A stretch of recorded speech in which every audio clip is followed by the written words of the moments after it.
मेरे जो प्रीडिसेसर थे ओपी सिंह, उनसे तो आपका बहुत ही ज़्यादा तालमेल रहा है और परिचय भी रहा है। और मैं I am not a very good speaker like him, तो वो एक थोड़ा शॉर्टकमिंग आपको फेस करनी पड़ेगी, क्योंकि वो तो बहुत ही बढ़िया बोलते थे और कई किताबें भी उन्होंने लिखी हैं। मेरी इतनी पकड़ उस पर नहीं है अपने ओरेशन पे, बट फिर भी जो मेरे आइडियाज हैं मैं आपसे जरूर शेयर करूंगा। मैंने 1992 बैच में आईपीएस ज्वाइन किया और ओपी सिंह साहब और आलोक राय साहब दोनों हम सब ने इकट्ठी ट्रेनिंग करी, और बल्कि हमारे बैच के कम से कम 10-12 ऑफिसर्स हैं जो आज पूरे भारतवर्ष में डीजीपी हैं, from Kashmir to Kanyakumari and Gujarat to Assam, Meghalaya rather. तो मैं बहुत ही शुक्रगुजार हूं अपने मुख्यमंत्री जी श्री नायब सिंह जी सैनी का, जिन्होंने मुझे कार्यभार सौंपा, और मेरी तरफ से पूरी कोशिश रहेगी कि हम उनके निर्देशों पे और हरियाणा की जनता के उम्मीदों पे खरे उतरे। पुलिस का कार्य, जैसे कि आप जानते हैं, कि काफी डिफिकल्ट कार्य है। आप लोगों का भी बहुत डिफिकल्ट कार्य है कि दिन रात आपको कार्य करना पड़ता है, और डॉक्टर्स का भी बहुत है। बट पुलिस का कार्य इसलिए भी डिफिकल्ट हो जाता है कि हमें पहले अपने क्लाइंट को ढूंढना पड़ता है। जो क्रिमिनल है वो छुपा हुआ है कहीं, उसको ढूंढना पड़ता है, फिर हमें उसके खिलाफ एक्शन लेना पड़ता है।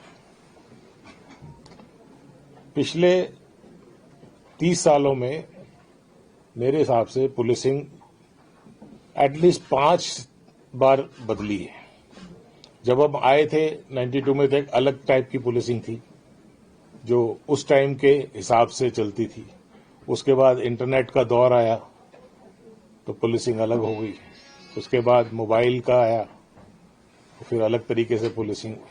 टेक्नोलॉजी का काफी इम्पैक्ट पड़ा, क्रिमिनल्स भी हमारे स्मार्ट हो गए, तो हम भी उनके पीछे पीछे हमें भी अपने को मॉडर्नाइज करना पड़ा। उसके बाद स्मार्टफोन का आया, ऐप बेस आया, और अब जैसे कि आप देख रहे हैं कि एआई का जमाना आ गया है।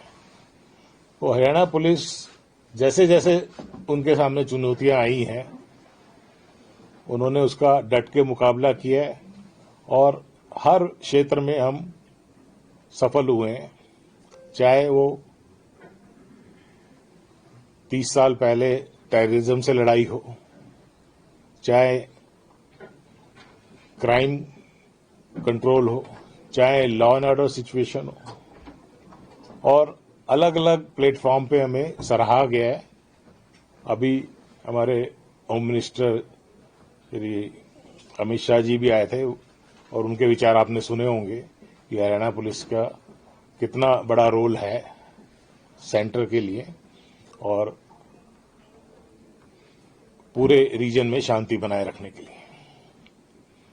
तो ये उम्मीदें हैं सेंट्रल गवर्नमेंट को भी रहती है, स्टेट गवर्नमेंट को भी रहती है, पब्लिक को भी रहती है। इन सारे चैलेंजेस के मद्देनजर, चाहे क्राइम कंट्रोल है, लॉ एंड ऑर्डर है, ट्रैफिक है, सिक्योरिटी है, और जो अभी नए चैलेंजेस उभर के आए हैं टेक्नोलॉजी के कारण, जैसे cyber crime, narcotics, extortion calls, हम इससे अनभिज्ञ नहीं है। हमें इसका पूरा ज्ञान है। हमारी टीम्स लगी हुई है। हमारी पूरी हरियाणा पुलिस, जो हमारा आईपीएस ब्रास है, वो सब हम बैठ के इस पे मंथन करते हैं, और इस पे स्ट्रिक्ट एक्शन लिया जा रहा है और आगे भी लिया जाएगा।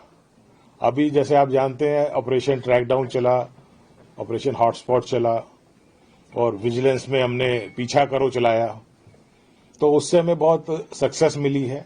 तो जो बेस्ट प्रैक्टिसेस हैं वो कंटिन्यू करेंगी, और जो कुछ मेरे आइडियाज हैं वो मैं डिस्कस करूंगा, चाहे वो पुलिस वेलफेयर का हो, चाहे हमारे मॉडर्नाइजेशन का हो, चाहे क्राइम ट्रेसिंग का हो।